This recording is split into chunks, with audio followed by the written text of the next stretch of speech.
Bonjour, chers collègues sapeurs-pompiers professionnels et PATS de toutes catégories A, B et C. Ceci est un communiqué de l'intersyndicale Sud, Avenir Secours et Action catégorie C. Nous avons maintenant en main les contours du protocole proposé par la direction du SDMIS et surtout les résultats du sondage effectué à destination de l'ensemble du personnel. Vous avez tous eu l'occasion de vous exprimer sur ce travail en intersyndical. Il faut maintenant en tenir compte et respecter démocratiquement la volonté du personnel PATS, SPPNO, SPPO. En préambule, force est de constater que cette année de discussion durant les groupes de travail a suscité de grands espoirs dans les rangs de l'ensemble du personnel de notre établissement, qu'il soit SPPNO, SPPO ou PATS, de toutes catégories et de toutes les directions. Le protocole qui nous est proposé prend en compte l'ensemble des sujets que nous avions fléchés comme essentiels. La trajectoire est bonne, mais nous notons que l'intensité de certaines mesures est nettement en dessous de nos attentes et de celle de l'ensemble des personnels du SDMIS. Alors certes, nous ne sommes pas les plus défavorisés du territoire national, mais pas non plus les mieux lotis.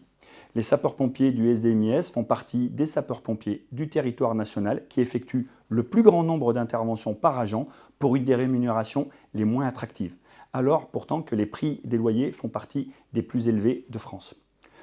Pour autant, les sapeurs-pompiers du SDMIS continuent de mener à bien leur mission sur l'ensemble du territoire de la métropole de Lyon et du département du Rhône et continuent en complément de répondre aux sollicitations comme, souvenez-vous, la vaccination, les grands événements sportifs comme la Coupe du monde de rugby, les Jeux olympiques qui arrivent, les renforts extra-départementaux et internationaux, les feux de forêt, la grêle, les inondations, etc. Le SMIS est engagé sur des interventions de plus en plus nombreuses et longues.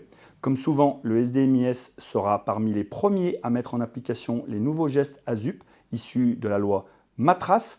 La montée en compétence de ces sapeurs-pompiers demande du temps et de l'engagement de tout le service et mérite d'être pris en compte par nos financeurs. Malgré le travail engagé par les services du SDMIS avec les services partenaires, nous continuons à réaliser un nombre trop important d'interventions hors champ d'urgence, qui engendrent souvent la sursollicitation de nos moyens. Pour autant, les PATS du SDMIS, souvent représentés par les plus bas salaires, sont engagés aux côtés des sapeurs-pompiers afin d'assurer un appui technique, logistique et administratif indispensable à la réalisation des missions du SDMIS. Malgré l'inflation et les propositions de salaires plus élevés ailleurs, certains corps de métiers techniques ou administratifs restent totalement engagés pour le maintien du niveau opérationnel et restent animés par les valeurs du service public. Pour autant, la chaîne hiérarchique, officiers et PATS de tous les grades et de toutes les directions continue d'accompagner au quotidien l'ensemble du personnel du SDMIS en répondant à des missions de plus en plus variées et de plus en plus nombreuses. Nous notons que beaucoup de jeunes agents SPPNO et cadres du SDMIS partent vers d'autres départements, car la pression financière et immobilière ne leur permet pas de se projeter durablement au SDMIS. Un plan pluriannuel. La déception est grande en effet au sein des personnels du SDMIS. Nous regrettons que la commande initiale permettant une évolution des mesures sur 3 ou 4 ans n'ait pas pu être mise en place par choix de nos financeurs. Nous notons que l'ensemble des mesures pour 2024 sont actées et nous souhaitons reprendre les discussions au plus vite pour négocier un nouveau protocole avant que commencent les grandes étapes du budget 2025. Le temps de travail des sapeurs-pompiers professionnels. Nous notons une fin de non-recevoir concernant le cycle en 12 heures, vous le savez tous, malgré certaines préconisations de santé et de sécurité au travail.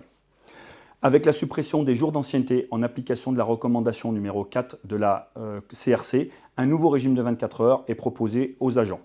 Nous regrettons que le gel des régimes et quotité propre à chacun ne puisse pas être appliqué.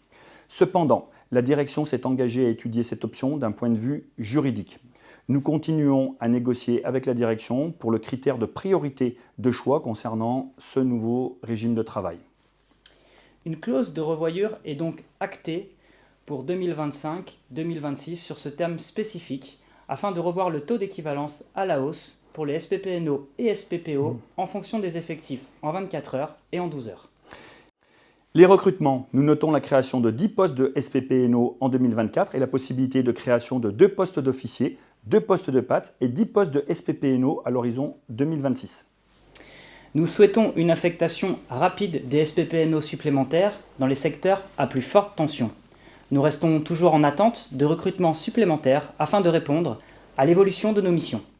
Les interventions et les missions ayant considérablement augmenté ces dernières années, nous demandons que l'effort de création de postes soit poursuivi avec un cadencement minimum de 10 sapeurs-pompiers professionnels par an. On parle de création. Les nominations au grade supérieur. Le protocole prévoit une augmentation du nombre d'adjudants à 635 avec un bénéfice immédiat de la NBI des chefs d'agré tout engin. Nous prenons acte de cette mesure dans un futur cadre plus large d'évolution du statut avec la nouvelle filière annoncée pour fin 2024. Les listes sortiront mardi. Le volet soutien au pouvoir d'achat. Malgré une prise en compte inédite du statut des PATS, il s'agit là de la plus grande déception de l'ensemble du personnel du SDMIS. L'enveloppe existe, certes, mais elle ne permet pas d'amener une solution sérieuse pour tous les PATS et tout le personnel face à l'inflation qui touche l'ensemble des personnes de la population.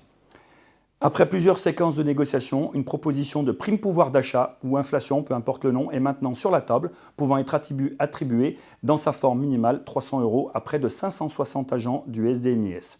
Nous demandons bien entendu que celle-ci soit calquée et respecte le tableau publié dans la loi afin que les plus bas salaires d'entre nous bénéficient d'un coup de pouce avec une gradation de la prime en fonction des revenus. Nous notons également que la direction du SDMIS est ouverte à l'application d'une prime pour les Jeux Olympiques en fonction du dispositif national qui sera négocié. Rendez-vous vendredi prochain pour avoir un point sur ce point. Les organisations syndicales suivent de très près ce sujet et portent au plus haut niveau les revendications locales du 69, puisque notre département accueillera plus d'une dizaine d'épreuves des Jeux Olympiques. Nous réclamons que cette prime soit fléchée vers les sapeurs-pompiers professionnels et les PATS impliqués dans l'organisation des Jeux Olympiques. Nous regrettons que les financeurs, en constatant le haut niveau de réponse du SDMIS, n'aient pas pu proposer des solutions de pouvoir d'achat concrètes à la hauteur de l'inflation. Pour conclure, nous avons bien noté cette notion de clause de revoyure pour l'année 2025 puis 2026 et nous souhaitons que celle-ci débute dès la rentrée 2024, permettant d'éviter des tensions inutiles au sein de notre établissement. Afin de pouvoir mettre en application les futures mesures pour les années suivantes, nous réclamons dès aujourd'hui une date de rendez-vous avec l'ensemble de nos financeurs, de la métropole, du département et des EPCI. Vous l'avez compris, nous souhaitons que cette rencontre puisse se faire en amont des grandes étapes de la préparation du budget 2025. Sans remettre en question le travail de la direction du SDMIS, nous aimerions entendre et comprendre de vive voix la position de nos financeurs par rapport au personnel du SDMIS et comprendre pourquoi le nombre et la qualité de nos missions ne méritent pas un geste financier plus conséquent pour que les personnels du SDMIS puissent faire face à l'inflation de façon correcte. Un grand merci pour votre attention et à très vite. Et n'hésitez pas s'il y a besoin de plus de renseignements. Merci beaucoup également pour votre attention. On se tient au courant.